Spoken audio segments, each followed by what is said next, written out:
2000 വർഷങ്ങൾക്ക് മുൻപ് കുരിശിൽ മരിച്ച ഒരാളുടെ ശരീരം പതിഞ്ഞ ഒരു തുണി ഇന്നും നിലനിൽക്കുന്നു എന്ന് പറഞ്ഞാൽ നിങ്ങൾ വിശ്വസിക്കുമോ? ഇത് ഷ്രൗഡ് ഓഫ് ട്യൂറിൻ. ഇറ്റലിയിലെ ട്യൂറിൻ നഗരത്തിൽ സൂക്ഷിച്ചിരിക്കുന്ന ഒരു പുരാതന ലിനൻ തുണി. ചരിത്രരേഖകൾ പ്രകാരം ഈ തുണി കുറഞ്ഞത് 14-ാം നൂറ്റാണ്ട് മുതൽ യൂറോപ്പിൽ പരാമർശിക്കപ്പെടുന്നു. തുണിയിൽ കാണുന്ന ശരീരമുദ്രകൾ ശ്രദ്ധിക്കൂ.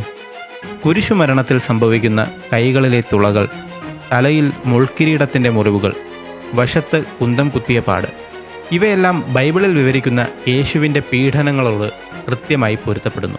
ഈ രക്തമുദ്രകളും ശരീര അനുപാതങ്ങളും അടിസ്ഥാനമാക്കി ശാസ്ത്രജ്ഞരും ഫോറൻസിക് വിദഗ്ധരും ഈ തുണിയിൽ നിന്നുള്ള ഡാറ്റ ഉപയോഗിച്ച് ഒരു മനുഷ്യൻ്റെ മുഖം ഡിജിറ്റലായി പുനർനിർമ്മിച്ചിട്ടുണ്ട്.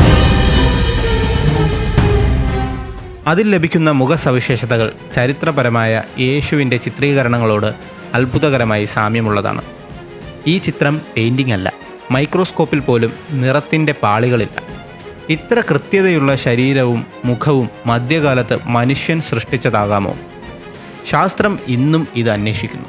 വിശ്വാസം ഇതിനകം തീരുമാനിച്ചിരിക്കുന്നു. നിങ്ങൾ എന്താണ് വിശ്വസിക്കുന്നത്?